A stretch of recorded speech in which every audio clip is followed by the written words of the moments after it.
Bien, on va commencer, on va laisser la porte ouverte parce que le directeur le demande, moi je l'aurais fermé. Bonjour, alors je reprends contact avec vous après une brève interruption. Vous avez dû le remarquer quand même. Alors aujourd'hui, on va vous parler pendant 2 heures. Vous n'aurez que 2 interventions. Celle de Amor et la mienne. J'espère que ça va vous intéresser. Alors, mais avant de donner la parole à Amor, je vais vous faire part d'une nouvelle. Enfin, je vous l'annonce comme quelque chose qui s'est passé, qui est assez extraordinaire, enfin entre guillemets extraordinaire, et qu'hier on a pu, je ne vous le raconte pas pour des effets de manche, je vais vous raconter ce qui s'est passé pour que vous compreniez toutes les difficultés que nous avons pour faire démarrer ce fameux programme de transplantation. Alors hier, on a eu une mort encéphalique. C'est la 13e, c'était la 13e. C'était la 14e. 14e cas de mort encéphalique en combien de mois? À peu près, depuis qu'on a commencé réellement accélérer un peu les choses, 8 mois. En 8 mois. Alors, on a auparavant essuyé 13 refus de la part des parents. Donc c'était le même protocole. Vous savez que dans chaque service de réanimation, il y a une coordonnatrice de greffe. Nous en avons une à l'hôpital de spécialité. Son bureau est à côté du mien. Donc, dès qu'il y a une mort cérébrale, en principe, c'est elle qui prend en charge la famille, puisque nous, on n'a pas le droit de parler, de nous adresser à la famille pour l'autorisation du don d'organes. Nous, on s'arrête à donner les renseignements médicaux et à annoncer la mort cérébrale. Alors, on a essuyé 13 refus. Hier, on a eu l'agréable surprise d'avoir l'accord de la famille. Alors, on était heureux, mais les difficultés ont surgi, je vais vous en faire part. D'abord, la première particularité, je ne le savais pas, c'est pour ça que je vous le dis également, c'est que nous demandons à la famille l'autorisation de prélever des organes. Mais il faut leur donner les organes. Quels organes nous autorisez-vous à prélever? Alors la famille a autorisé le prélèvement du rein, du foie, et alors que je m'attendais à ce que ça se passe beaucoup plus facilement dans notre hôpital, puisque nous avons de l'ophtalmo, ils ont refusé les prélèvements des globules. Il faut respecter leur choix. Alors on dit non, vous enlevez tout ce qu'il y a dans l'abdomen, mais vous ne touchez pas aux yeux de notre. Voilà, comme ça. Je ne sais pas, pauvre, mais en tout cas, je ne sais pas dans leur vécu, je ne sais pas comment. C'est les yeux du cadavre, l'image. Bref, voilà. Alors c'était le 7e prélèvement au CHU. Ouais, il y a eu 5 prélèvements à Vicenne, un prélèvement chez vous, et puis c'était le 7e chez nous. Vous voyez qu'on est très en retard. Pas près d'avancer, je vais vous expliquer pourquoi. Les problèmes d'inclusion. Alors au début, ce malade-là allait être exclu par nos amis du côté receveur. Pourquoi? Parce qu'il s'agit d'un abcès cérébral. Attention, c'est un abcès cérébral, c'est un malade infecté. Et maintenant, Amor vous l'expliquera un jour mieux que moi, on est en train d'élargir, partout dans le monde, nous élargissons les critères d'inclusion, parce qu'il y a toujours un problème de pénurie. Alors le problème des abcès cérébraux est particulier. Pourquoi? Parce que c'est un abcès cloisonné. Amor a vite demandé l'avis d'un expert à l'étranger qui lui a confirmé ce qu'il avait dit, ce qu'il pensait, c'est-à-dire qu'on peut y aller. Il a pris le soin de faire une calcitonine, procalcitonine qui était normale. Donc, l'abcès est cloisonné, ce n'est pas une contre-indication. D'ailleurs, avec une antibiothérapie démarrée.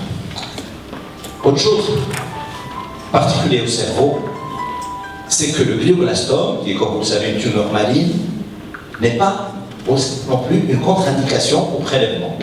Parce que les métastases du glioblastome sont exceptionnelles.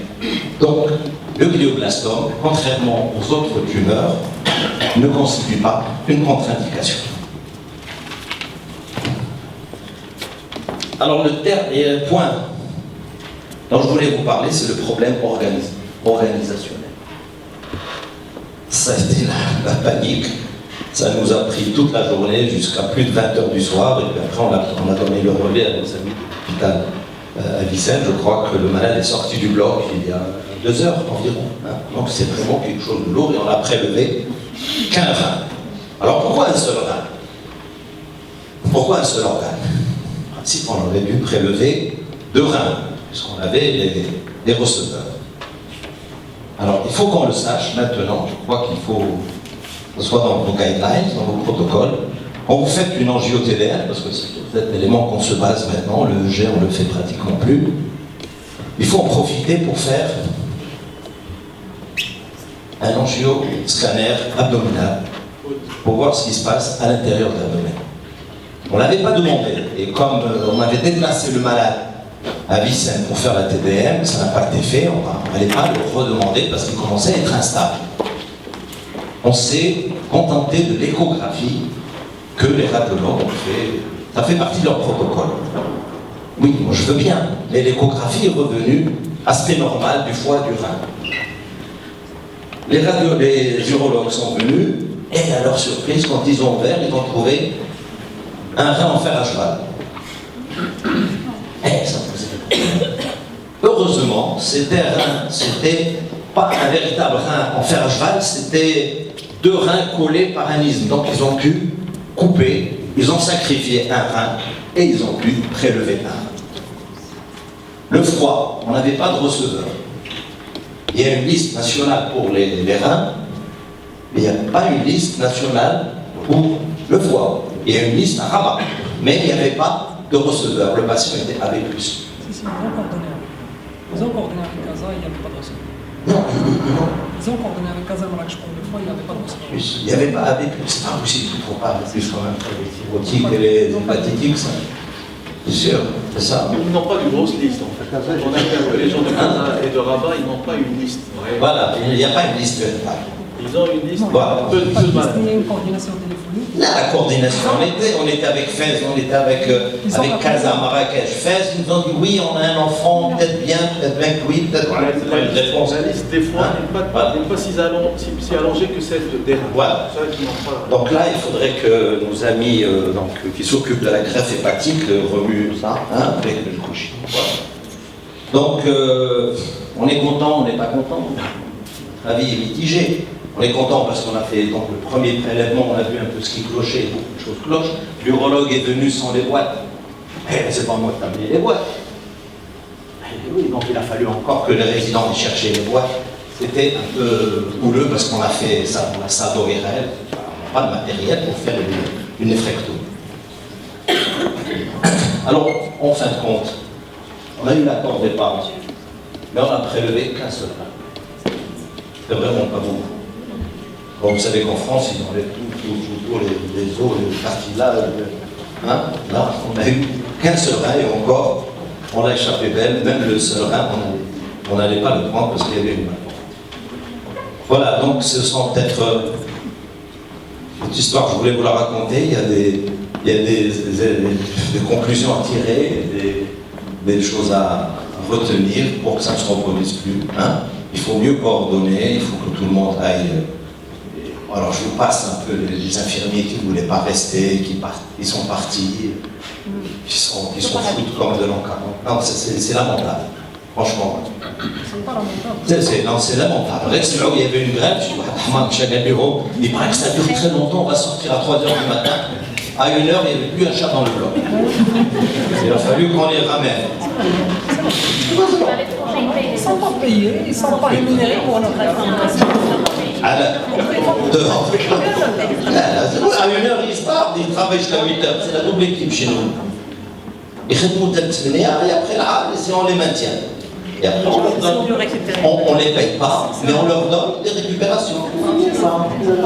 Mais à partir de midi, ils commencent à se tailler. Sachant que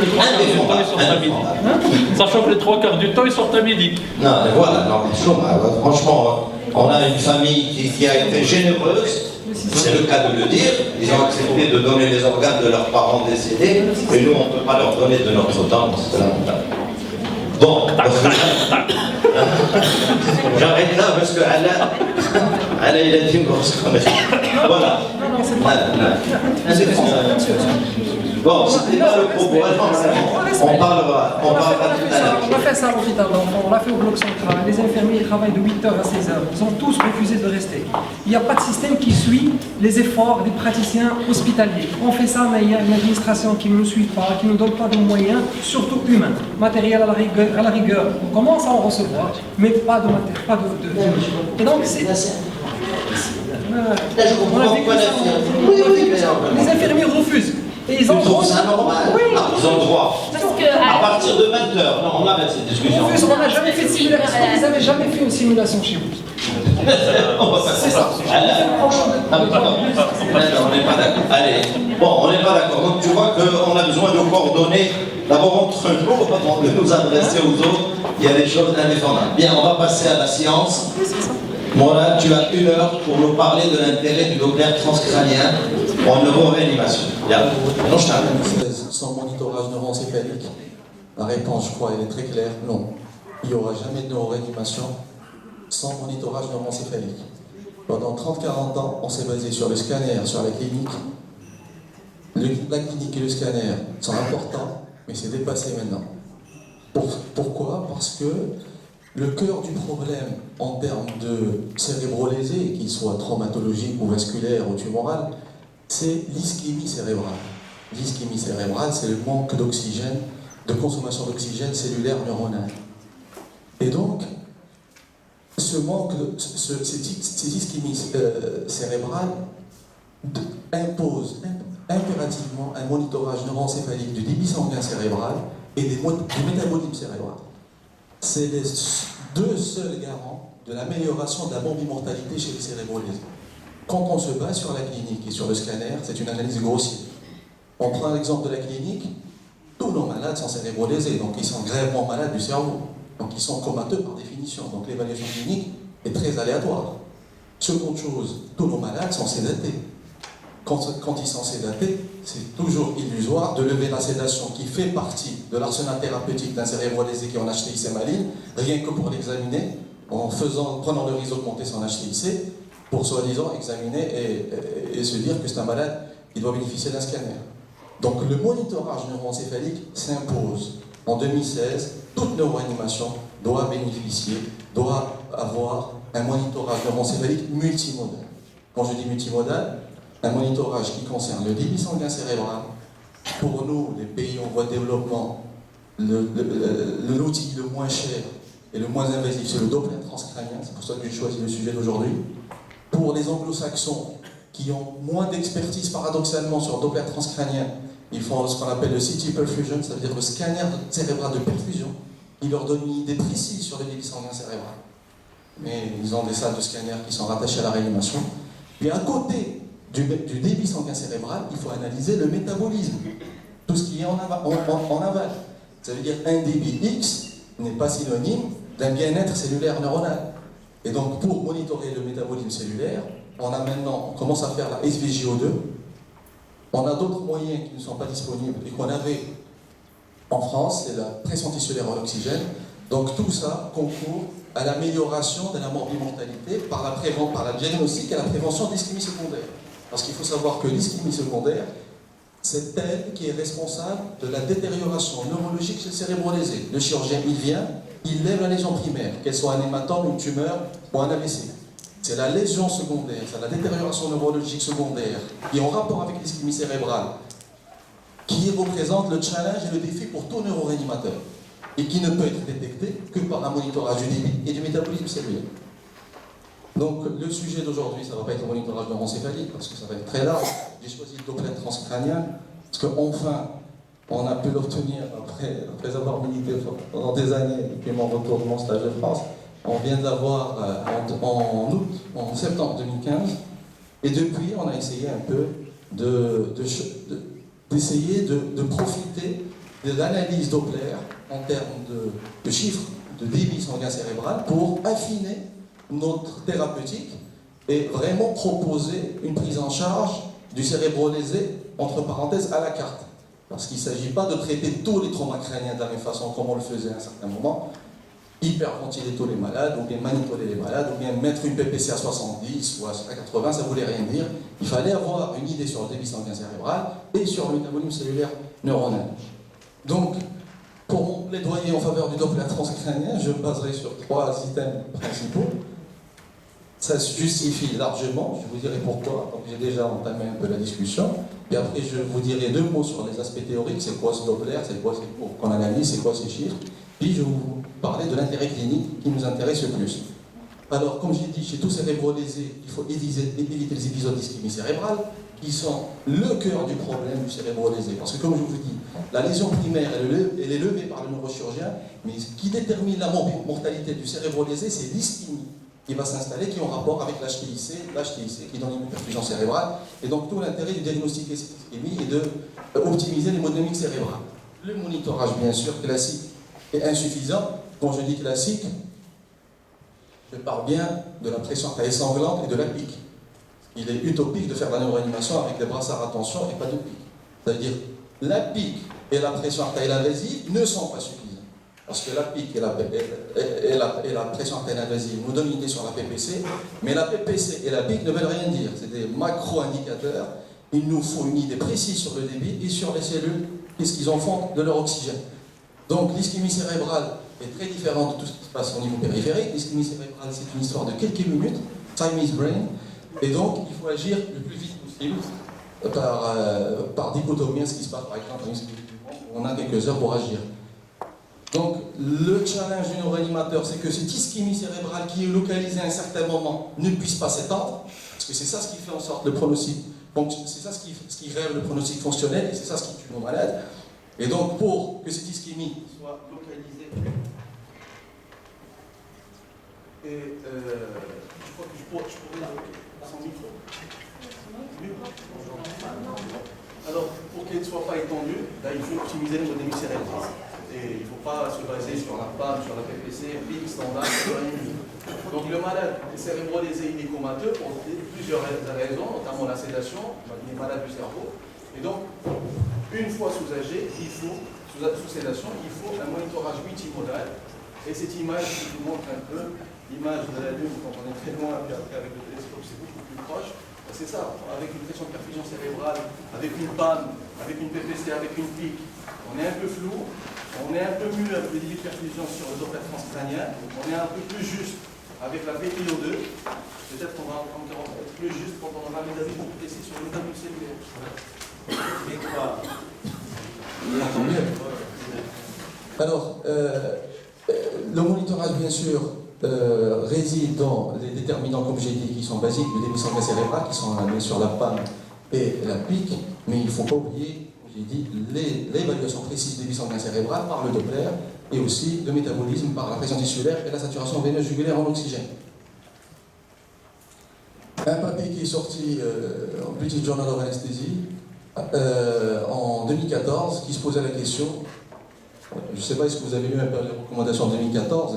Les anciennes recommandations de la Brain Trauma Foundation de 2007 n'ont pas été encore actualisées. Ils sont en cours d'élaboration, ils vont sortir en fin 2016, voire début 2017. Mais en 2014, il y a plein de papiers qui sont sortis, notamment la conférence de Milan, qui, elle, juge toute neuroréanimation compatible avec un monitorage basique de pic et de PAM, bien sûr on en discute même pas, c'est-à-dire pression artérielle sanglante et de pic, mais aussi avec un monitorage du débit. Et on a le choix entre la PTO2, entre le Doppler transcrânien ou le scanner de perfusion, et un outil de monitorage du métabolisme cellulaire neuronal, c'est-à-dire la SVGO2 ou la pression tissulaire en oxygène. L'objectif de notre sujet aujourd'hui, c'est le débit sanguin cérébral. Et pour ça, un certain monsieur Aslit, en 1982, parce que le Doppler transcrânien, c'est pas quelque chose de récent, il date de plus de 30 ans. C'est juste qu'on n'arrivait pas un peu à faire le parallèle entre les constantes et les choses qui pouvaient nous donner avec le métabolisme cellulaire et tout ce qui est pathologie chez le cérébro-lésé. Et donc, depuis 1982, un certain M. Aslit a inventé en fait un principe tout bête. C'est-à-dire, mesurer les vélocités des globules rouges au niveau des artères du cerveau, et de ces vélocités, on déduit le débit sanguin cérébral.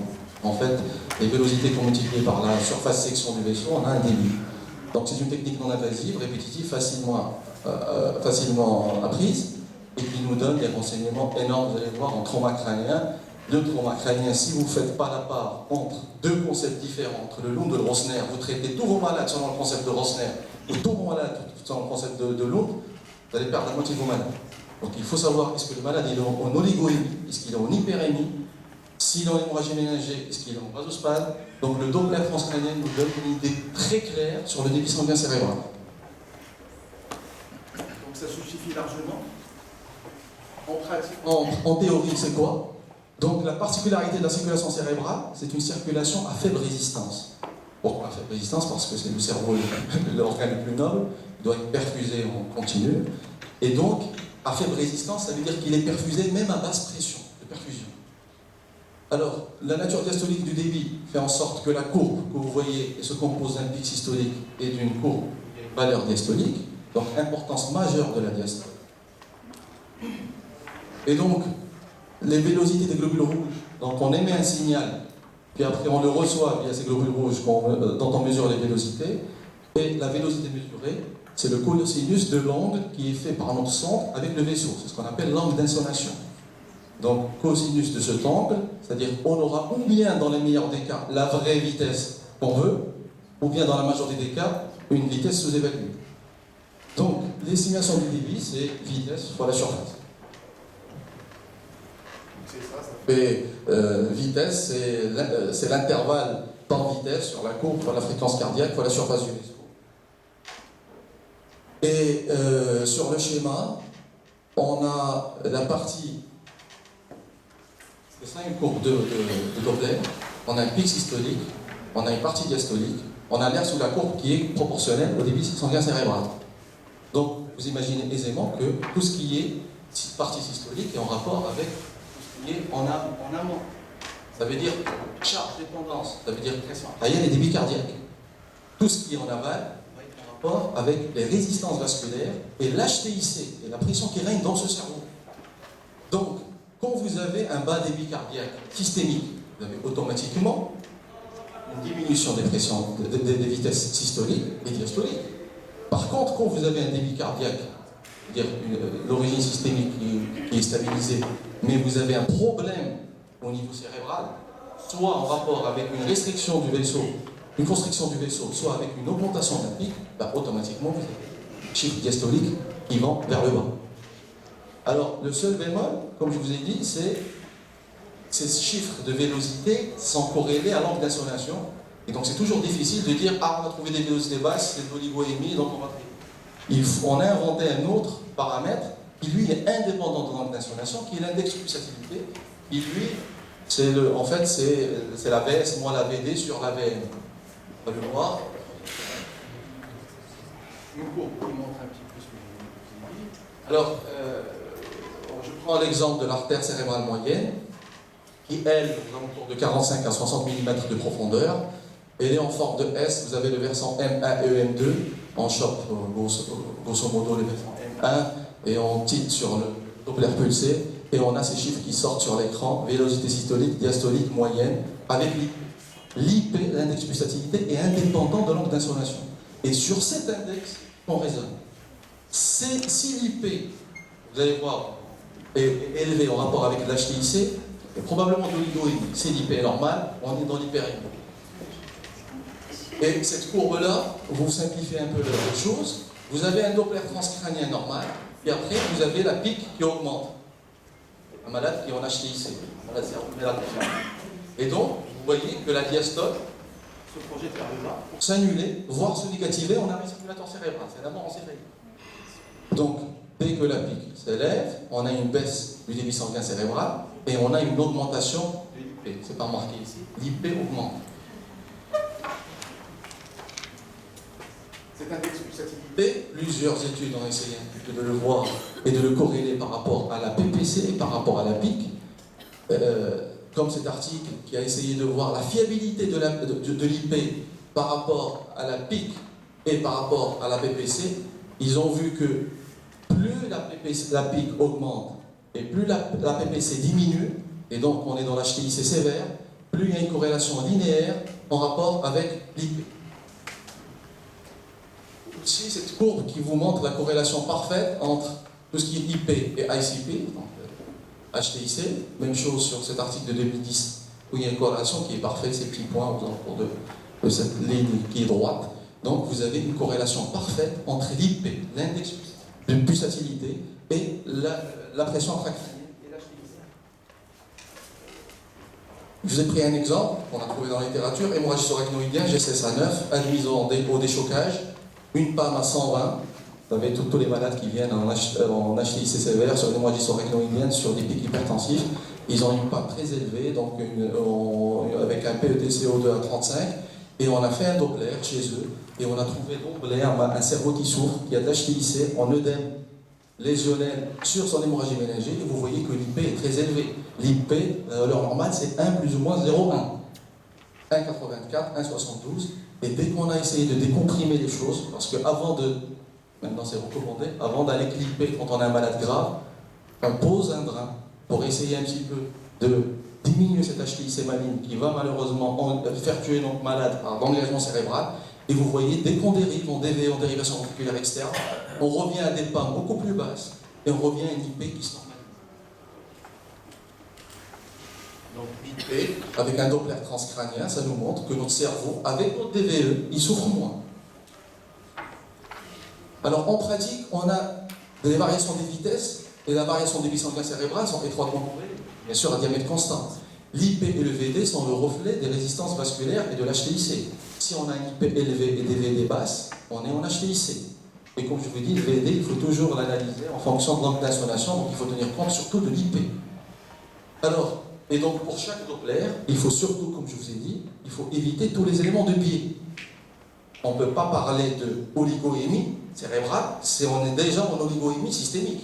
Si on a un bas débit cardiaque avec une petite tension, ou bien avec une anémie sévère, ou bien avec une hypocapnie ou une hypercapnie parce qu'on a hyperventilé et donc on a varié le diamètre des vaisseaux du cerveau, on ne peut pas interpréter l'IP. Il faut qu'on puisse avoir un Doppler transcrânien après avoir corrigé tous les facteurs qui peuvent influencer les vélocités des globules rouges.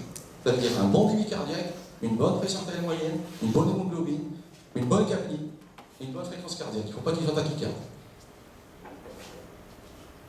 Quelques exemples pour que vous compreniez davantage. Donc, vélocité diastolique, vélocité moyenne basse, donc ça veut dire bas débit sanguin cérébral. Oligoémie. Le seul truc, c'est que, regardez l'IP, il est normal. L'IP, c'est VS moins VD sur VM. Donc, on a des vélocités systoliques basses, diastoliques basses et moyennes basses, mais on a tout est bas. C'est pour ça que l'IP est normal. Donc, il ne faut pas tomber dans le piège et se dire que c'est de l'oligoémie cérébrale et c'est de l'HTIC, il faut traiter alors que le malade est instable sur pneumotémie. Parce que ce cas de figure, c'est de l'oligoémie systémique. On normalise le débit cardiaque et vous allez voir que les vélocités vont se normaliser.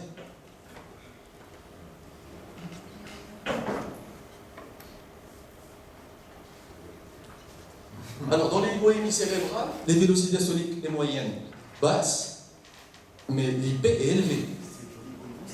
Il y a de l'HTIC. Vous avez vu que sur la forme de la courbe, les gens qui sont habitués à faire les Doppler, on a déjà des VD qui sont dans des formes avec des courbes qui sont trop basses. Puis après, on a l'hyperémie, les cérébraux lésés qui ont une perte d'autorégulation et chez qui on doit avoir des PPC basses parce qu'on va aggraver le redé. Si on met des PPC à 70, il n'y a pas d'autorégulation et donc quand on met le Doppler transcrânien, on trouve des vélocités énormes. Et là, les résidents qui passent avec moi tous les jours, ils voient un peu l'hyperémie qu'on a à 280 de systolique, vélocité diastolique à 120, moyenne à 160.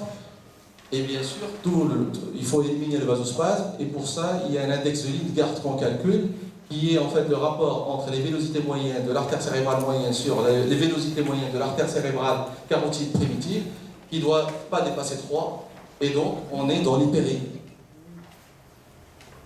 L'arrêt circulatoire, j'en parlerai plus tard, c'est un peu particulier parce qu'il y a 3 signes sur le Doppler. il y a les pics systoliques isolés, il y a ce qu'on appelle le reverse flow ou le flux pendulaire, il y a l'arrêt circulatoire complet. Donc c'est 3 signes qu'on recherche quand il y a un arrêt circulatoire. Donc ce schéma récapitulatif, 2015 en fait, donc l'air transcrânien aux urgences, parce qu'eux ils commencent à l'utiliser même aux urgences pour le dispatching des malades. On a une VD qui est basse, 2 cas de figure. Ou bien les VS et les VM sont basses et l'IP est normal. Et donc on est dans l'oligoémie systémique, c'est le cas de traumatisé grave, il saigne quelque part, il est instable sur la hémodynamique. Il faudra gérer en hémodynamique systémique pour normaliser ces vélocités. Et donc c'est pas de l'HTIC. Soit on a de la VD qui est basse et l'IP est élevé, et donc c'est de l'HTIC, on est dans l'oligoémie. À ce moment-là, il faut prendre une voie veineuse centrale et commencer d'ores et déjà d'anoradrénaline en sac déchocage parce que le malade est en train de souffrir. Il est en oligoémie, il est en hypoxie sévère, et il faut optimiser les PPC pour, et c'est pas 60, c'est pas 70, il faut optimiser la PPC jusqu'à normalisation du Doppler et de la SPGO. Et normalement, avec la PTO2, on normalise les PPC par la noradrénaline jusqu'à normalisation de la PTO2. Quand le VD est élevé, on est dans le cas de figure du concept de Lund, on a d'hyperémie, et donc il faudra baisser les PPC et avoir une PAM aux alentours de 60. Le vasospasme, c'est le cas particulier de l'hémorragie méningée. On a un malade qui s'aggrave, qui est sédaté. On n'a pas le moyen de l'évaluer cliniquement, mais on n'a que les VS qui augmentent, l'hémorragie méningée qui a saigné, qui est sédaté, des VS qui augmentent, des VN qui augmentent, des VD qui augmentent, avec un index de Lindgard qui est largement supérieur à 3. C'est un vasospasme. On n'a pas besoin de réveiller notre malade et on doit commencer la thérapie. C'est la seule garante pour sauver ce malade. Intérêt clinique. En fait, j'ai anticipé au fur et à mesure, parce que quand je parlais de l'aspect théorique, pour que ce ne soit pas abstrait, j'ai anticipé en fait l'intérêt clinique. Alors, je vais un peu me répéter. Donc, en fait, 3 indications majeures du Doppler transcrânien. Le trauma crânien grave, c'est classique que l'intérêt, on va le voir, est évident. Le problème se posait par rapport au trauma crânien mineur et de moyenne gravité, qui passait par la salle de déchocage. Quand je dis moyen ou mineur, ça veut dire un GCS supérieur à 9. Qui passait en salle de déchocage, qui n'était vu que par le neurochirurgien, et qui était hospitalisé en neurochir, et qui mourait en neurochir. Ce qu'on appelle les patients with shock and die. On a fait beaucoup de papiers sur ça. Et parce que on se posait with shock and die. Ça veut dire qu'il parlait, tout le monde était rassuré. GCS à 12, 13, omnibulé, il l'hospitalise en chambre. À minuit, il nous appelle. Il a de la chance, on le récupère. Il n'a pas de chance, il décède. Pourquoi? Parce qu'on est passé devant un bas débit sanguin cérébral, parce qu'on n'avait pas de moyen de monitorage non invasif de ce débit sanguin cérébral, parce qu'on s'est fié à la clinique. Et la clinique n'est que la conséquence retardée de l'ischémie cérébrale. Donc qu'est-ce qui se passe pour ces malades-là? On a essayé un petit peu de voir du screening pour ces malades en salle de déchocage. Il y a plein de papiers qui sont sortis. 2007, en fait, des papiers récents, 2013, 2014, qui parlent de dispatching ces malades. Comment peut-on dire que ce malade qui a un GCS à 12 relève de l'AREA, un malade relève d'un neurochirurgien? En se basant sur le Doppler. On a des VD et des VM. Regardez le groupe où il y a une détérioration secondaire neurologique. C'est le groupe 2. Le groupe 1, malade qui ne s'est pas aggravé. Donc, dans ce groupe de malades, les vélocités étaient normales et l'IP était normal. Dans ce groupe-là qui était en salle de déchoc, qui avait pratiquement le même GCS, il avait des VD basses, il avait une IP élevée. Il s'est détérioré neurologiquement secondairement. Et donc, il relevait d'une unité de soins intensifs pour prévenir cette détérioration, et donc en optimisant les PPC et en prenant en charge précocement ce genre de malade. Avant qu'il s'aggrave. Ça, c'est le mild trauma brain. Ça, c'est le modéré. Parce que le même papier est sorti pour les traumas modérés. Les mêmes sous-groupes, groupe 1. Groupe 2, groupe 1 qui ne s'est pas aggravé, groupe 2 qui s'est aggravé, groupe 2, on avait d'emblée des chiffres d'IP très élevés. Un autre papier, on a reçu gelé en 2011, 98 patients, qui avaient un GCS entre 9 et 15, qui étaient classés, regardez, trauma, databank 1, 2, c'est stupéfiant. Donc on a trauma, la databank 1 et 2, ils relevaient tous d'un neurochirurgie, il y a quelques années.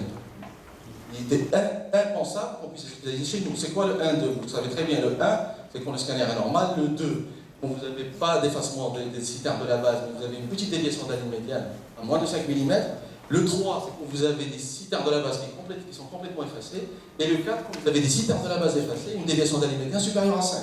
Ça veut dire que nous, autrefois, on hospitalisait que les 3 à 4 databanks avec des GCS en 9 et plus bas. Maintenant, des databanks gentils, malades, gentils. Et regardez, secondary neurological deterioration, la détérioration neurologique secondaire, pas de détérioration neurologique secondaire, ben, vous voyez que le P est très significatif, l'IP est très élevé pour les malades qui se sont aggravés en déchoc, et les vélocités diastoliques étaient moins de 40. Parce que la vélocité diastolique moyenne normale du CR, c'est 40. Entre parenthèses, pourquoi, grosso modo, on s'attarde à monitorer surtout l'artère cérébrale moyenne, parce que l'artère cérébrale moyenne est responsable de la vascularisation de 70% du territoire hémisphérique homolatéral. Et donc, pratiquement, notre monitorage se fait sur la fenêtre temporale au niveau de l'artère cérébrale moyenne. L'artère cérébrale antérieure n'assure qu'une partie faible de la vascularisation hémisphérique. Le nouveau journal en étude est arrivé à la conclusion suivante. Le risque d'aggravation neurologique est multiplié par 1,45 pour chaque augmentation de 0,1 d'IP. Pour vous dire l'importance de l'IP dans le dispatching des malades moyennement graves, voire faiblement graves, ça veut dire trauma crânien bénin, voire de moyenne gravité, en salle de déchocage. En se basant sur le Doppler, il y a des malades qui doivent relever des soins intensifs pour d'ores et déjà commencer une perfusion de non-radré. Il y a des malades qui ne relèvent pas de soins intensifs parce qu'on sait très bien qu'ils ne vont pas se détériorer, qu'ils doivent relever de la neurochirurgie. Donc, schéma art décisionnel. Vous avez un GCS entre 9 et 15. Cet art décisionnel figure dans toutes les salles de déchocage. Je me rappelle quelques années. C'est des salles de déchocage en euros. Ils ont cet art décisionnel. Sur le scanner, on a le grade 1 le plus gentil. Avec un GCS entre 9 et 15, ça passe dans la gestion standard, ça passe en chambre, en neurochirurgie. Trauma crânien, grade 2, on voit le Doppler transcrânien.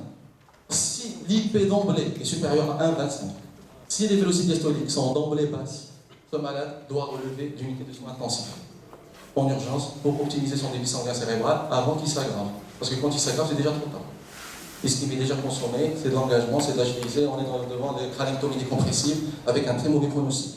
Et bien sûr, les 3 à 4, c'est quand on a l'HTXC maligne, bien sûr, le malade est en train de s'aggraver, il est à T9, 8, donc on sait qu'il va s'aggraver, on le rentre directement en réanimation.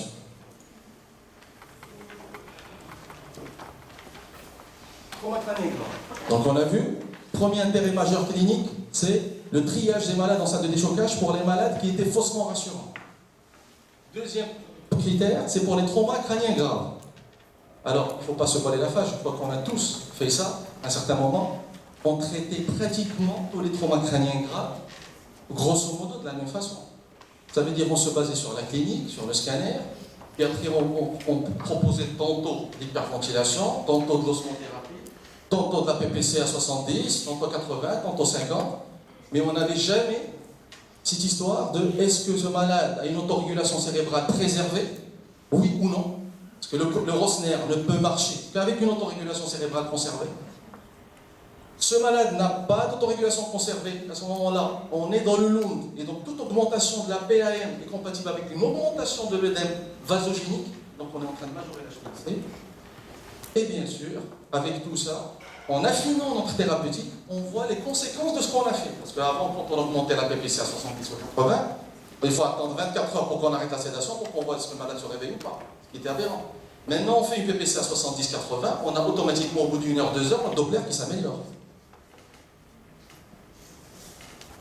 Alors, en cas hospitalier, il y a un papier qui est sorti de Tazarou en acte d'anesthésiologie 2011, qui montre en fait, qui ont essayé de voir, même en cas hospitalier, le SAMU, les malades, ils faisaient le Doppler sur la rue, c'est-à-dire malade, trauma crânien grave, field et trauma synthétique. Ils ont vu que en fait, la mortalité et la morbidité étaient corrélées grandement aux malades qui avaient en live un Doppler pathologique par rapport aux malades qui avaient un Doppler. Ils mouraient dans les cas. Parce que si on ne faisait pas ce dispatching, il y avait une mauvaise prise en charge et on optimisait très difficilement leur hémodynamique cérébrale et ils mouraient. En plus, les malades qui étaient déjà en Doppler pathologique avaient un pronostic qui est fâcheux. Ça nous permettait un peu de parler aux familles. En déchocage, on est parti de la rue. En déchocage, toujours pour le trauma crânien grave, on a essayé de voir quels sont les critères pronostiques. Et on a essayé de voir le gosse à 3 mois. Regardez, le gosse à 3 mois, il est très fâcheux quand on est devant un Doppler pathologique. Parce que le Doppler pathologique, c'est le noir, abnormal. On a un gosse à 5, avec des vélocités moyennes à l'admission des chocs à 30, à moins de 30, avec des vélocités diastoliques à moins de 20, et une unité supérieure à 40. Ceux-là, bien sûr, quand on a des mesures comme ça, doivent nous pousser en salle de déchocage à donner de la noradrénaline, à donner du manitol, à proposer de la chirurgie, comme par exemple une craniotomie décompressive, parce qu'on a c'est maligne. Un autre papier qui est sorti en 2014, c'est avec le 24 trauma crânien, voilà. Qui a inclus le 24 trauma crânien grave, qui a mesuré en salle de déchoc les vélocités de l'ACM à l'arrivée, puis après l'obtention de la pique de la SVGO2, et on a dit que le Doppler était anormal avec des chiffres supérieurs à 1,4. Et l'objectif, c'était quoi? C'était de normaliser le Doppler transcrânien après optimisation de l'hémodynamique cérébrale par de la noradrénaline, par l'osmothérapie ou par de la craniotomie décompressive. Donc, comparaison des deux groupes.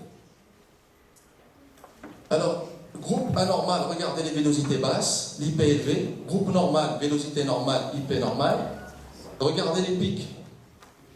Regardez les PPC. Avec le groupe anormal, quand on a des vélocités basses, regardez la PAM, comment elle est. Elle est déjà à 105. Ça veut dire qu'on est en train d'ajuster notre PAM à notre Doppler. En normalité, regardez, les PAM ne dépassent pas 90 pour les traumas, pratiquement pas beaucoup de lésions cérébrales. Pas beaucoup d'ischémie. Voilà. Il faudrait que tu passes au cas clinique. Rapidement. Alors, rien pour rebondir sur l'hyperventilation, on hyperventilait nos malades, sans savoir ce que c'est.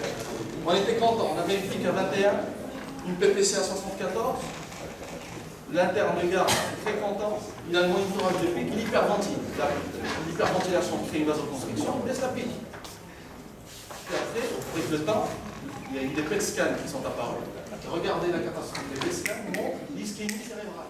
Et donc, plus on a de la vasoconstriction, l'hypocapnie, plus on a d'ischémie. Donc on n'hyperventile pas tout le monde. On les malades, on hyperémie. Donc brièvement, on a deux concepts qui se superposent, le long et le Rosner. Quand on est dans l'oligoémie, c'est le Rosner. Donc on fait des PAM élevés, on monitore par le Doppler. Quand on a le long, on fait des PPC basses à 5 ans et on monitore par le Doppler. Ça, c'est les tests de réactivité. Je crois que pour savoir est-ce que l'autorégulation existe ou pas, il faut savoir quand pour une variation de 1 mm de PaCO2, on a une variation de 3 à 5 cm. 5 Allez, tu passes au cas clinique. Sinon, les gens vont nous foutre dehors. Regarde. Je termine ça parce que c'est pas pour l'autorégulation cérébrale. Non. Je termine. Voilà. Tu passes au cas clinique. Sinon, les gens vont. C'est bon. Non, je sais. C'est après ils vont gueuler parce que On ne va pas vous engueuler. c'est vrai, alors mais pas sous cas clinique, ça nous intéresse. 5 minutes. On va terminer. L'autorégulation est très On va importante. arriver d'abord au vif du sujet.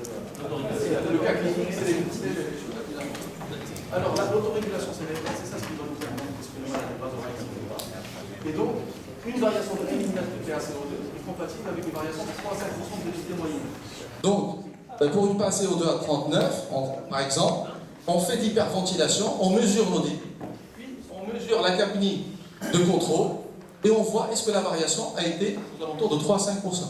Donc, quand c'est le cas, il y a une vasoréactivité de CO2, probablement l'autorégulation cérébrale est conservée, et probablement il y a de l'oligoémie, et on peut faire de la noradrénaline. Quand l'autorégulation n'est pas préservée, on fait du Lund, et on fait des PPC basses. Je vous dis, donc c'est ça l'arbre décisionnel. Donc la transcrânien, ça doit être dans votre tête, oligoémie, hyperémie. Deux choses différentes en pathologie crânienne. La mort encéphalique, bon, vous savez très bien qu'on cherche 3 signes importants. Le reverse flow, pic systolique, disparition du signal.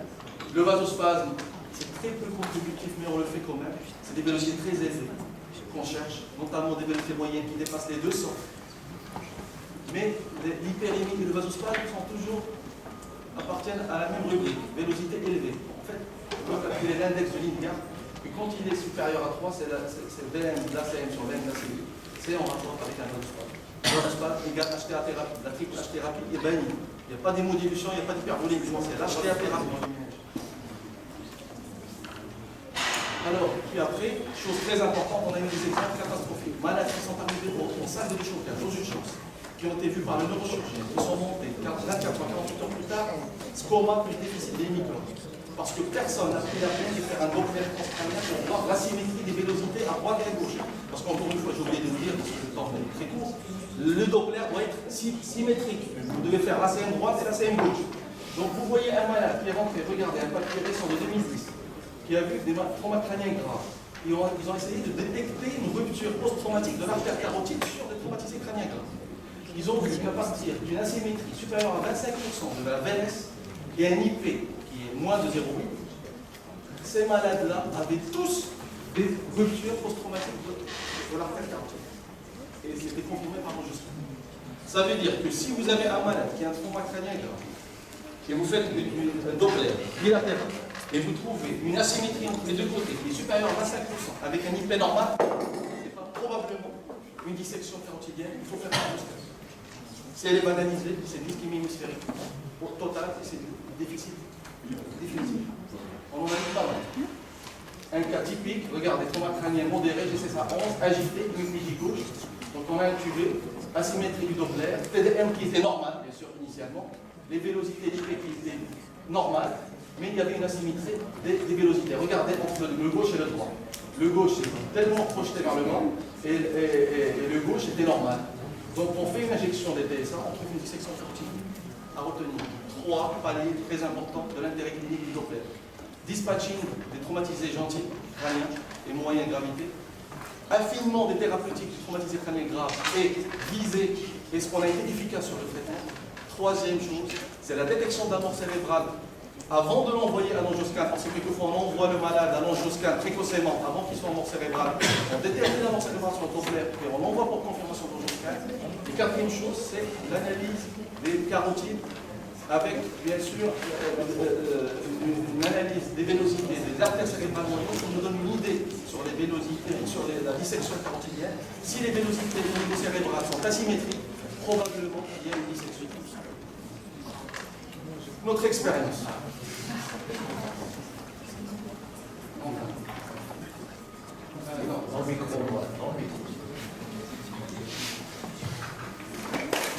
Alors, premier cas clinique, patient de 27 ans, trauma crânien grave, AVP, qui est arrivé aux urgences, comateux à 7, TDM cérébral fait à H8. Vous voyez? Ventricules qui ne sont pas apparents, sillon cortico absent, citerne de la base absent. 27 ans, trauma crânien grave AVP, comateux, avec un scanner très moche. Fait notre médecin de garde, il a fait ce qu'il fallait, il a intubé, il a ventilé, il a sédaté, il a pris une voie veineuse centrale, il a rempli, il a optimisé la PVC, il a mis de la noradrénaline pour viser le PM à 90. Et il a fait un bilan biologique, il a eu 12 d'hémoglobine, trace normale, natrémie normale, glycémie normale, pH 7,45, PaCO2 32. Il a hyperventilé un peu. Pour lui, considérer une bonne chose. PaO2 97. Vous trouvez que c'est une attitude normale. Malade pour quand il fait d'anoradre, il pense Rosner, il pense autorégulation cérébrale. Mais il faut d'abord prouver que l'autorégulation cérébrale. Parce que dans le même cerveau, on a le long des neurosnes. On a une altération de la barrière hémato-encéphalique qui fait en sorte que chaque augmentation de la pression hydrostatique dans le transcapillaire, il y a une augmentation de vasogénique. Et on a aussi le concept de Rosner qui est compatible avec une autorégulation préservée. Donc il faudra voir quel est le concept qui prédomine sur l'autre. Et donc il faudra monitorer. Donc le lendemain, pour ta visite, on ramène notre appareil.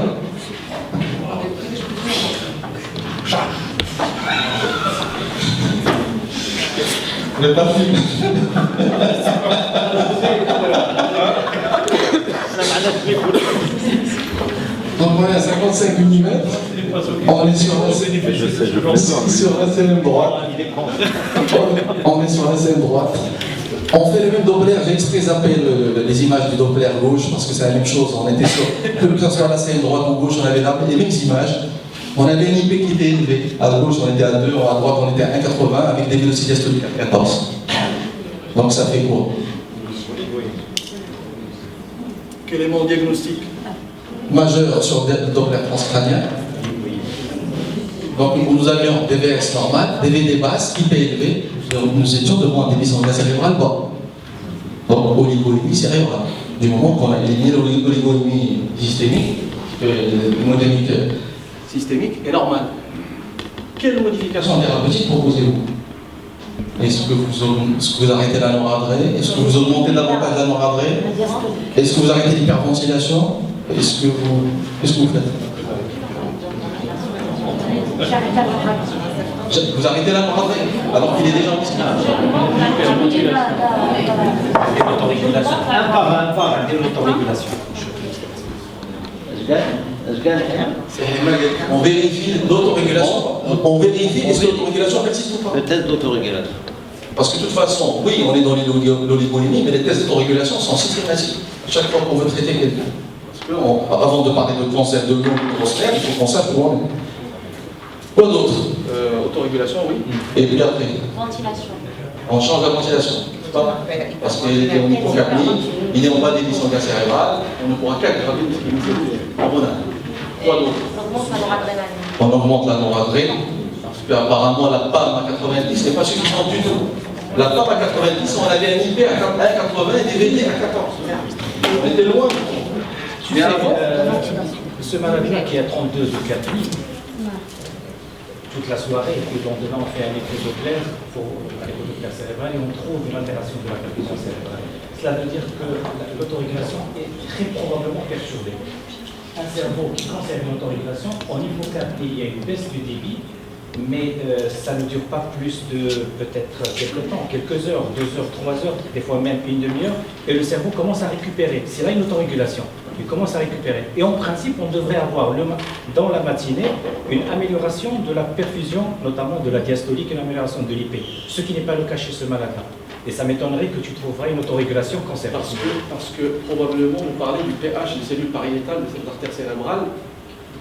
Il part de l'aspect théorique de ce que vous dites. Parce que la majorité des gens vous disent une hyperventilation, même qui perdure, est délétère. Même s'il y a la régulation du pH, ce que vous dites là, c'est en rapport avec la régulation du pH au niveau des cellules pariétales qui font en sorte que l'hypercapnie ne perdure pas. Il y a un phénomène d'échappement. Mais grossièrement, l'hyperventilation est bannie sur les PET scans, sur les études récentes qui ont montré que il est banni, on est d'accord, il est banni. On a des pérémies.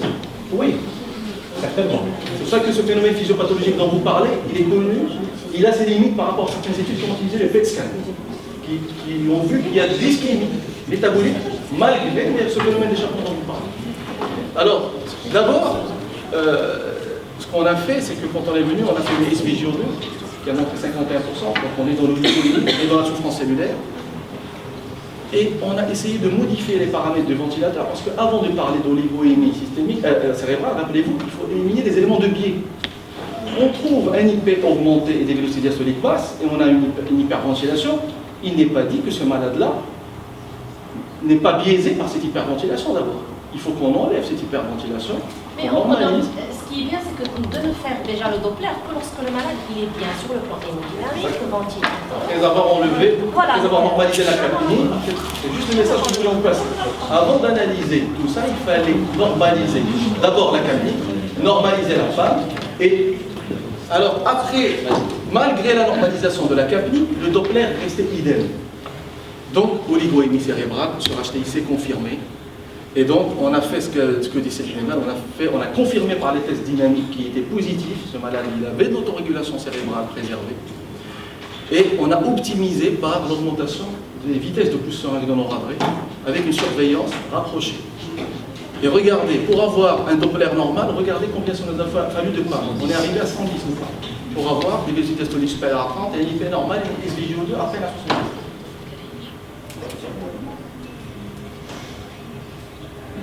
Doppler de contrôle.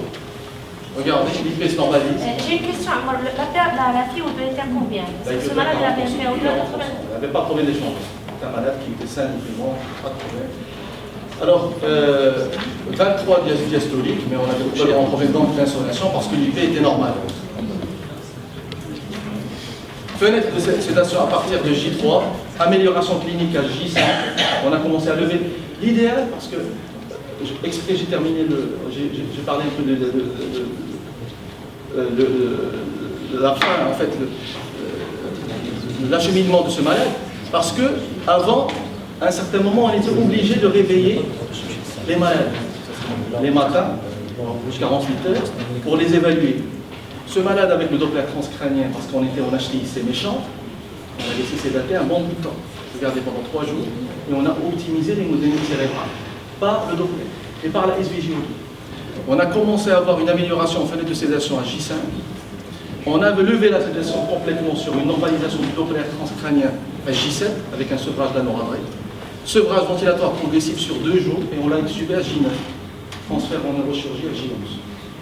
On avait de la chance, parce que c'est un malade qui a été pris en charge correctement. Il avait de l'HTIC méchant, il n'avait pas de lésion neurochirurgicale, il avait une pathologique, il avait une autorégulation normale, parce que même la gravité de la transcrânien, quand on a un malade qui a une autorégulation préservée, grosso modo l'évolution est gentille. Quand on a une autorégulation qui est altérée, grossièrement, c'est des malades qui sont très très graves et qui n'évoluent pas bien. Donc ce malade, in fine, il s'est réveillé au bout d'une semaine et on l'a transféré à J11 en neurochirurgie. Après les modifications thérapeutiques en fonction de notre monitorage du débit sanguin cérébral. Vous avez vu que ça change largement par rapport à une approche classique standard à l'aveugle. Question par rapport à ce cas. J'ai une question. Quels sont les tests dynamiques de corrélation que tu as utilisés? En fait, on a utilisé les deux. La noradrée pour les tests dynamiques. Parce que quand on a du périnée, on a une cardiorégulation, quand on fait un flash des fibrilles noradrée, des vélocités flancs, ils ne se régulent pas au tricumbus. Toi, tu utilises la noradrée pour dire est-ce que le malade a une autorisation préservée ou pas? C'est-à-dire que tu montes en PAM, tu vois la réponse sur le débit sanguin cérébral? Oui, normalement. Est-ce que c'est suffisant? Puisque c'est normal. C'est effectivement ça la réponse qu'on cherche. En fait, c'est la modification thérapeutique qu'on cherche. L'autorégulation cérébrale, le test le plus simple, c'est ça. Parce que l'autorégulation cérébrale est un peu compliquée. Je te donne un exemple. L'autorégulation, la régulation par rapport au CO2. Beaucoup disent que la régulation de la vasoréactivité au CO2 est aussi liée à la réactivité vasculaire hémodynamique. N'est-ce pas? Mais les auteurs ne concordent pas en ça. On peut trouver une autorégulation préservée au CO2. Je vous donne un exemple. Un malade qui est en hyperémie. On fait de la vasoconstriction, on fait de l'hyperventilation. Très probablement, ces malades-là ont de l'autorégulation perturbée. C'est pour ça qu'ils ont de l'hyperémie. Donc, l'autorégulation au CO2, dans l'absolu, elle concorde avec l'autorégulation hémodynamique. Ça veut dire les tests de l'autorégulation cérébrale classique quand on flash de la noradrée ou des fébrilles. Mais une grande partie de patients, on est obligé de faire de l'hyperventilation et ça marche pour gérer cette hyperémie. Parce que si on prend le cas de ce malade-là, il avait une petite hypercapnie au début, et une fois hyper. 38. Tu avais 32, puis tu es monté à 38. En 36, je crois. On est passé à 36. Il y a une modification entre 32 et 36, en sachant qu'une modification de 1 mm de mercure entraîne une grosse variation, je ne me rappelle plus le chiffre. 3 à 5. En sachant qu'avec cette correction de capnie, tu n'as pas eu de modification Doppler, tu n'as pas eu de modification. Avant d'avoir corrigé la chose sur la noradrée, tu n'as pas eu de modification. Pourquoi tu l'as considéré comme ayant une autorisation pour la simple raison que l'autorégulation elle est basée sur des vélocités, et les vélocités, comme tu le sais, dépendent de l'angle d'insommation. Et pour nous, un IP, on se base surtout sur l'IP. Un malade en oligoémie reste en IP élevé. Oui. Pour te répondre, je ne suis pas allé très loin de ce que tu dis, j'ai compris parfaitement ce que tu dis, mais les vélocités doivent toujours être corrélées à l'IP. Parce que les vélocités, tout dépend de mon angle d'insolation. J'ai un angle d'insolation très ouvert, j'ai automatiquement des vélocités diastoliques qui ne vont pas changer de la même cadence que Donc, c'est-à-dire que cette autorégulation, moi, le test le plus simple que je fais, c'est un test hémodynamique. Un malade sous effédrine ou sous noradrénal qui flambe pas, c'est un malade qui a une autorégulation très élevée. Je crois que c'est bien, c'est ce qu'il fait. Moi, je fais la compression jusqu'à ce que ça baisse quand là le fort, et puis je vois que l'autorégulation... Avec l'éphédrine, c'est ça. Oui, si tu veux. Parce que la compression se dit qu'on va encore plus la C'est rapide, tu vois ça rapide, et puis un peu la... De toute façon, la compression nous permet même de nous orienter quelquefois par rapport au Doppler. D'autres questions? L'urgence du Doppler.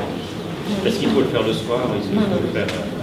Tout dépend de l'apprentissage. Maintenant, tous les résidents qui sont avec nous dans le service, qui sont en réa, ils ont pratiquement appris.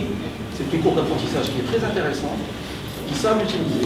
Ils savent les limites du Doppler. Parce qu'encore une fois, je ne parle pas de choses extraordinaires, je parle du premier palier du monitorage encéphalique. Parce que le premier palier, c'est ça. Le deuxième palier, c'est le métabolisme cérébral. Parce qu'il faut qu'on sache est-ce que le débit est compatible avec ce que veut la cellule. Parce que là, on est en train de parler de débit, oui, mais est-ce que réellement ce débit est suffisant pour la cellule? C'est pour cela qu'on parle de la SVGO2. On commence à faire de la SVGO2. Une question. Pose la question. C'est pas une question. Non, non, c'est une question. Vas-y, pose-la. Très bien.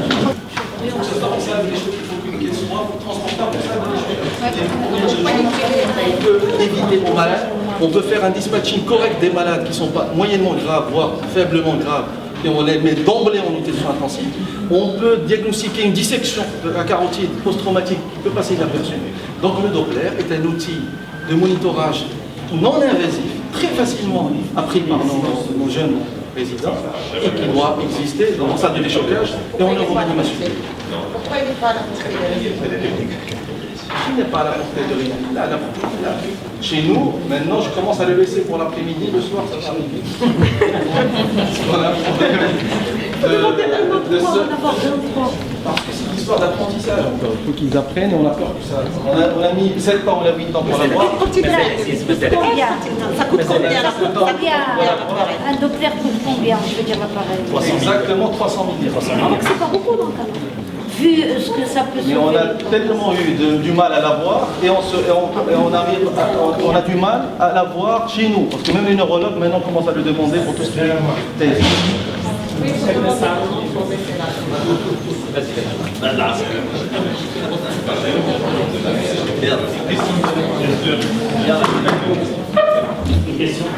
Quand est-ce qu'on indique un scanner de contrôle à l'aide de votre scanner? Pardon? Quand est-ce qu'on indique le scanner de contrôle? Quand est-ce qu'on indique? Il y a une apparence transcrânienne sur la cinétique Doppler. Oui, Quand est-ce qu'on indique? c'est une bonne question dans la mesure où, comme j'ai dit, le Doppler transcrânien fait partie d'un monitorage multimodal. Ça veut dire que si vous avez un malade qui était conscient, qui était un peu agité ou omnibulé, et qui s'aggrave cliniquement, vous faites un Doppler, vous trouvez un IP élevé et des VD basses. Ça veut dire qu'il y a de l'HTIC, il y a des résistances à l'écoulement vasculaire. La diastole est basse, l'IP est élevé. Et vous avez un monitorage de pic.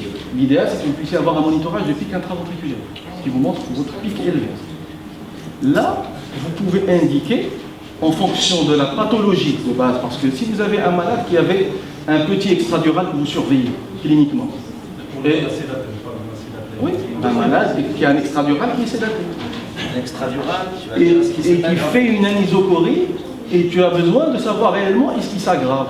Là, tu fais ton Doppler, tu as une poussée d'HTIC sur le Doppler, un IP qui s'élève, tu as un monitorage de PIX, l'idéal, c'est ça, qui s'élève, tu indiques le stent. Tu cherches la cause. C'est une inondation ventriculaire, c'est des hématomes qui se vendent.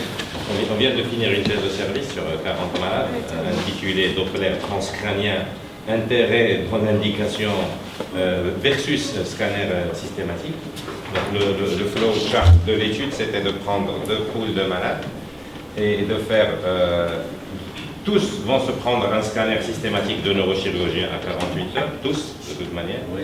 Et devant toute situation, on indiquerait un scanner devant une anomalie Doppler.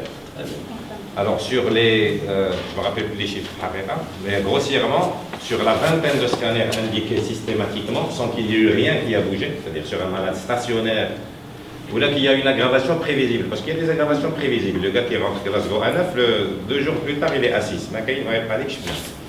Et de toute manière, on trouve toujours des aggravations aussi prévisibles au scanner. C'est-à-dire si le gars il a de la contusion aujourd'hui, d'après-demain il aura de la contusion hémorragique avec un peu de dème. C'est exceptionnel, avec l'histoire de l'extradural, fantôme, qui est and to die, un truc comme ça. C'est exceptionnel. Mais tout l'intérêt, c'est même tout l'intérêt de le Doppler qui permet de détecter ces malades qui vont s'aggraver. Absolument. Donc le Pour but, optimiser l'hémodynamique cérébrale. ce qu'on s'est rendu compte, plus loin que ça, j'allais dire, le double avantage de ce travail-là, qui ressemble à ce que tu fais apparemment, c'est d'indiquer un scanner avec un meilleur timing, c'est important, et de nous donner des indications sur le fonctionnel du cerveau, sur l'état fonctionnel du cerveau. Donc, par exemple, en l'occurrence, là, on a introduit sur, je me rappelle, sur les 20 malades, je crois, de l'autre bras, ceux qui ont eu un Doppler, de toute manière, ils ont tous eu des Dopplers. Mais sur les 20 chez qui on a trouvé des anomalies, si mes souvenirs sont bons, 18 ont eu de la noradrénaline, une osmothérapie, on n'en est pas très pour l'osmothérapie, et sur ceux qui ont eu un TDM, sur un Doppler aggravé, on a fait des scanners, et on a trouvé 2 malades qui ont été repris, c'est ça qui est important. Parce que sur l'autre bras, je vous ai dit, on a trouvé soit rien, des anomalies normales, soit des aggravations prévisibles, et en tout cas, on n'a repris aucun malade sur le scanner systématique. Alors que sur les scanners même, parce que le chirurgien, de toute manière, il ne touchera pas ton malade sans scanner. Donc, le scanner, on va pas écouter. Donc, quand indiqué, pour qu'il soit pertinent. C'est ça. Dans notre pratique, nous, on a fait ça pendant chien. Là, c'est plié. On fait du Doppler régulièrement. Le scanner, c'est vrai, la nuit, le week-end, etc., paradoxalement plus accessible que le Doppler. Mais dans la vraie vie de maintenant, on ne fait quasiment plus jamais de scanner systématique. Même si le malade s'est daté, si ça peut répondre à la question. C'est daté, surtout si le malade c'est daté à plat, on ne fait plus de scanner de Ma'afchnoukaï dans des deux scanners. Et vous réveillez plus. Et on ne réveille plus, oui, bien sûr, ça c'est les coronaires immédiats. Depuis qu'on fait du Doppler, même quand on réveille systématiquement, j'allais dire presque systématiquement, ce n'est plus la 48e heure. On a dû faire exploser des cerveaux, mais à fond, avec notre fameux réveil de il devait, je ne sais pas ce qui devait se passer dans la tête des gens. On trouve des vélocités à 80, diastoliques, à 80, les gens ils passent la chose à savoir, c'est que l'oligoémie est précoce ou l'hyperémie est tardive. Si on sait à J combien on est, on peut deviner à où on est. J1, J2, J3, on est dans l'oligoémie. 4, 5, 6, c'est dans l'hyperémie. Avant, on réveillait des fois dans les deux. Quand on avait de la chance, le patient faisait oligoémie et il passait direct vers le réveil. Et souvent, il faisait oligoémie suivi de la phase de hyperémie.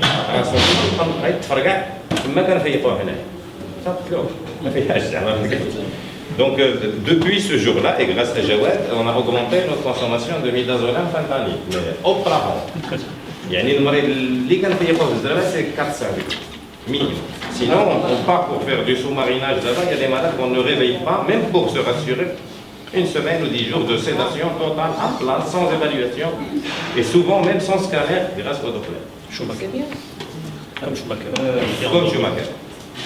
On a endormi pendant 15 jours, je crois, avant qu'ils aient fait le On a premier eu- test de réveil. D'accord, donc lui, dans son cas, c'est forcément.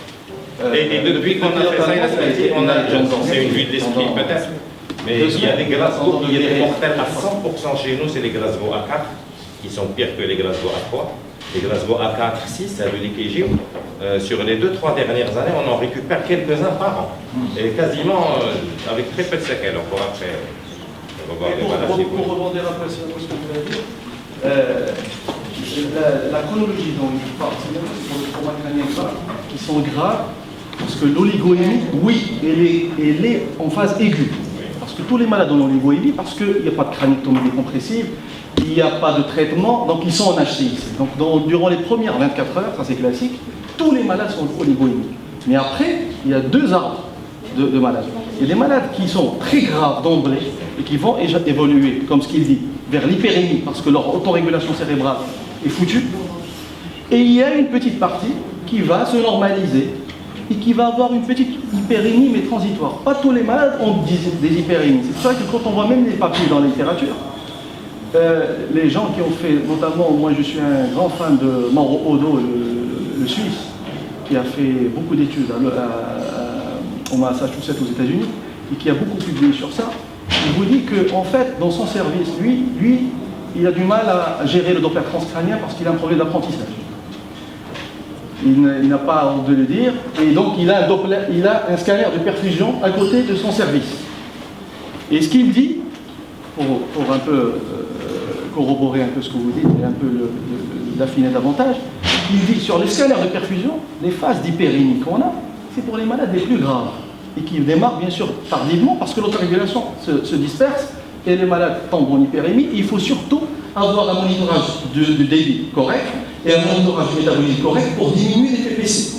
Parce qu'il est hors de question, ce genre, et ces centres n'hésitent pas à mettre des inhibiteurs calciques, voire des bêta-bloqueurs pour ralentir ces malades. Parce que si vous les laissez en hyperémie, ils vont aggraver leur odème vasogénique, ils vont aggraver leur hypertension. Et il y a une autre version de malades qui sont aussi graves, trauma-crâniens graves, chez qui l'autorégulation est préservée, et on arrive à faire le Rosner, et chez qui, au bout de plusieurs jours, on n'a pas véritablement de profil hémodynamique majeur. Donc c'est au cas par cas. Il faudra avoir un monitorage précis, vous le choisissez. Pour nous, je crois, le monitorage le plus adéquat, c'est le Doppler transcrânien, parce qu'il ne coûte pas cher, il est répétitif au cours de la journée, le scanner de perfusion, c'est un luxe. Puis après, il faut l'associer au monitorage du métabolisme cellulaire, ça veut dire le SVJO2 et la PDO2. Deuxième cas, alors, trauma crânien grave, AVP, admission aux urgences, admission à H8, GCS à 7, hémiplégie gauche, anisocorie, état hémodynamique 14 de systolique, 62 de diastolique, un coup à 114. Désolé d'arrêter, mais j'ai la chance qu'Alice soit pas là parce que je vais transférer ça les non régulés. Non régulé par le SAMU parce que c'est la réalité malheureusement de ça. Non, le SAMU ne mettra jamais la même. Le SAMU, je parle du SAMU. Non régulé par le SAMU. Le SAMU ne peut pas prendre un malade d'un site hospitalier à un autre site hospitalier sans avoir la balle préalable. Qu'est-ce que ça veut dire non régulé par le SAMU? Non régulé par le SAMU, ça veut dire que c'est comme si le SAMU venait de rentrer par la Bélas Hamaratal. Ça veut dire qu'il est atterri en catastrophe, en ayant traîné pendant plusieurs heures, aucun médecin l'a vu. C'est ça ce que je voulais dire. Si ça vient non régulé.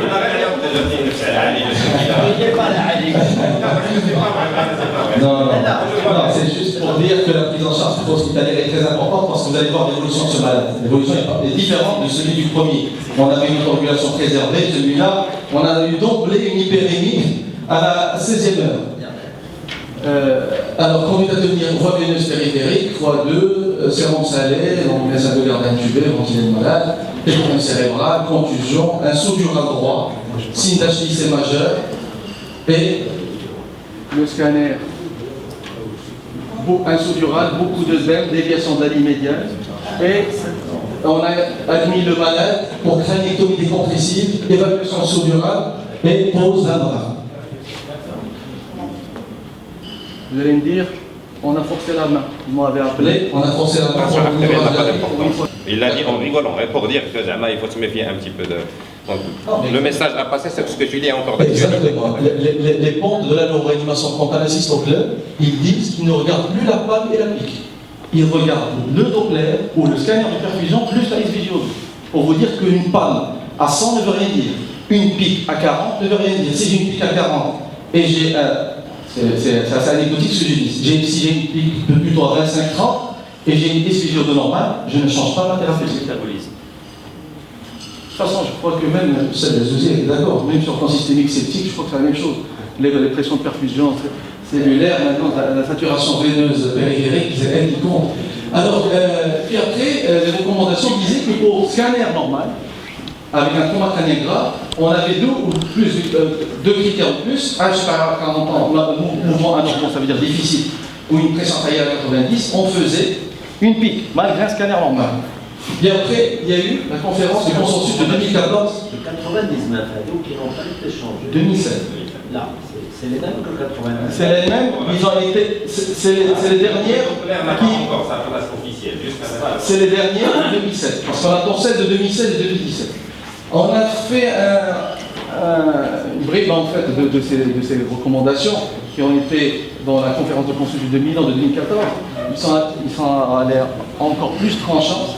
Et ils nous disent que quand il n'y a pas de pic, c'est scanner normal. Il faut refaire un scanner. Donc ils ne parlent même pas de critères. Et pour eux, c'est une aberration de réveiller les malades. Ça veut dire que non seulement il faut monitorer leur pic, il faut les sédater, il ne faut surtout pas les réveiller pour évaluer parce qu'il y a un risque d'aggravation. Et donc, à chaque fois qu'un malade comateux grave sédaté, il faut monitorer sa pic. Et quand on fait une crânictomie décompressive, il faut monitorer la pic. J'ai exprès projeté cette slide parce que j'avais veillé à ce qu'avec cette crânictomie décompressive, on puisse avoir une DVE, parce que je sais que tous les malades, comme a dit Mahmoud Faroudi, les malades graves qui perdent leur autorégulation cérébrale et qui sont en hyperémie à partir d'un certain nombre d'heures, voire un nombre de jours, ils sont encore plus en hyperémie quand ils ont une crânictomie décompressive. À gauche, du côté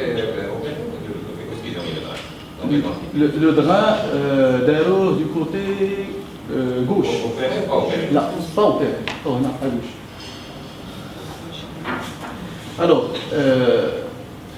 puis après, la prise en charge était admission au réa, maintien de la sédation, ventilation, non radré en plus seringue.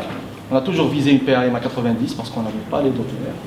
Et bilan biologique qui était normal. On a fait des transfusions opératoires de 2 kg globulaires, gaz normal, natrémie normale, gaz du sang qui montrait une capnie à 39 et une PaO2 à 96.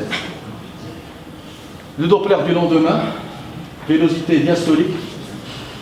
C'est typique à l'hôpital des spécialités, la VE c'est VD, ça veut dire chez nous. Parce qu'on a un problème de... Celui qui nous a vendu le matos n'a pas su changer.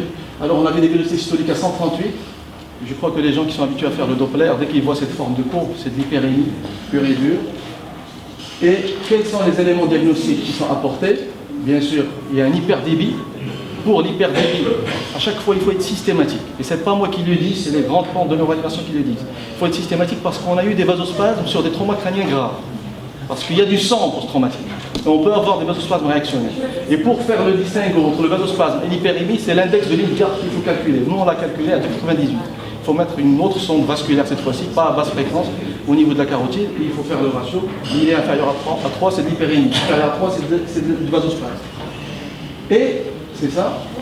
Et on a essayé de faire, bien sûr, le monitorage de la pique qui nous montrait une pique élevée, une SVJO2 qui va dans le sens de l'hyperémie. Quel ajustement thérapeutique proposez-vous? Donc on a fait les tests dynamiques qui ont été négatifs. On a eu une perte d'autorégulation très précoce chez ce malade, pratiquement à la 20e heure. Le malade, comme je vous ai dit, il a traîné à Salé, en hypoxie, on l'a récupéré en salle de déchocage avec 6 de tension, avec une saturation à 50. Alors arrêt de la noradrée, optimisation d'une sédation profonde et surveillance rapprochée. Donc on était en hyperémie, on a sédaté et on a visé des PPC à 50 parce qu'on était dans le long. On avait 25 de pic. On a optimisé 75 à 70 de PAM pour avoir une PPC à 50, pour ne pas aggraver l'œdème, parce que c'est le lourd qui l'emporte cette fois-ci. Et on a modifié les paramètres ventilatoires, pour répondre à cette question, on a modifié, malgré la perte d'autorégulation, on a quand même modifié les paramètres, parce que les études ont montré quand même qu'il y a une réactivité qui peut persister au CO2. Alors ça c'est après modification sur la crânictomie, regardez, donc on a une belle courbe du polygone de Willis. Quand on n'a pas de crânictomie, c'est un peu plus laborieux. Quand on a une crânictomie, tout devient bleu, tout devient rouge. Et on a des vélocités qui diminuent et qui restent un peu élevées, après avoir optimisé des PPC à 50. Oui, oui. Parce qu'il y a des jeunes et des plus jeunes. Le message à retenir, c'est que le Doppler transcrânien, les vélocités liées au désipé a été décrit pour un crâne fermé. Qui fait jouer l'hypertension intracrânienne.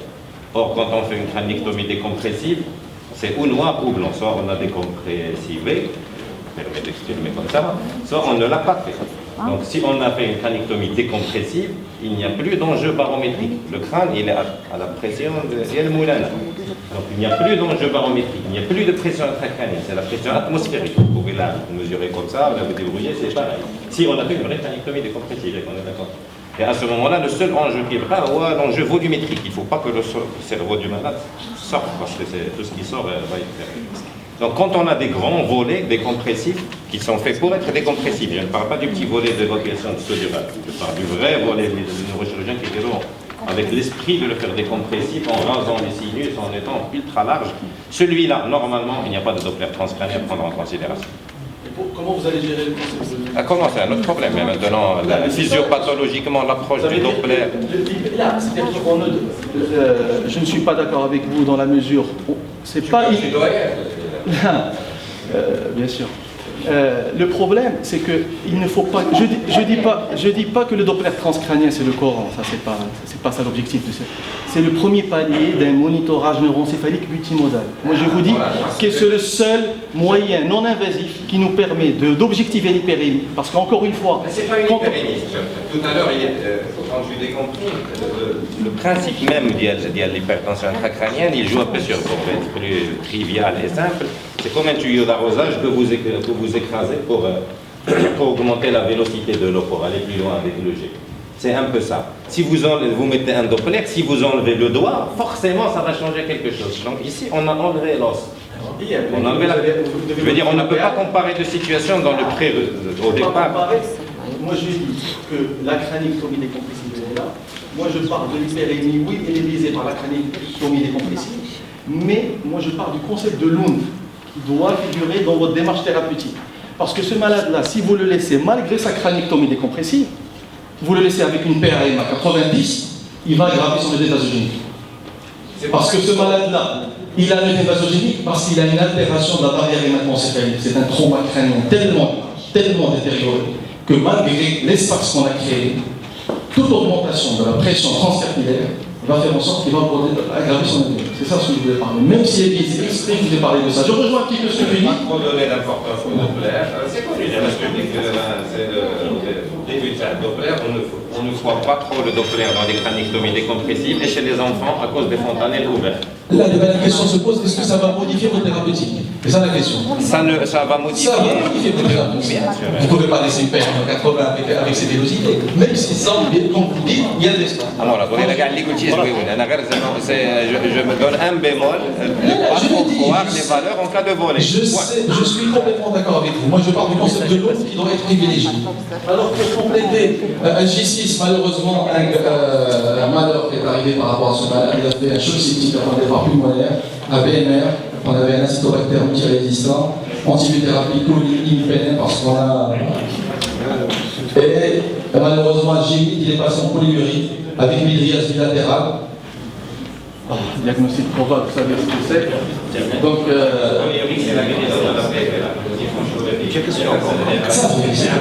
tu n'as pas la mort cérébrale? Ah, celui-là qui est passé. Celui-là est passé en mort cérébrale. Et sur le Doppler, il est de mauvaise qualité. On a le flux pendulaire. Et que j'ai on a un flux pendulaire. Donc le Doppler, ça nous permet un peu de voir chez un malade sédaté, où il manque que de sédation, qui est une mydriase bilatérale qui ne veut rien dire, une mydriase bilatérale qui n'est que le reflet de l'HTIC. Les réflexes du tronc, on ne peut pas examiner parce qu'il est toujours en plus de sédation. On a fait notre angioscan, il y a une mauvaise qualité ici. C'est un flux pendulaire, vous avez le pic systolique, vous avez la négativation de la diastole, et on a confirmé par l'angioscan qu'il était positif. Il était dans un potentiel, la famille a refusé. Je vous remercie pour votre attention.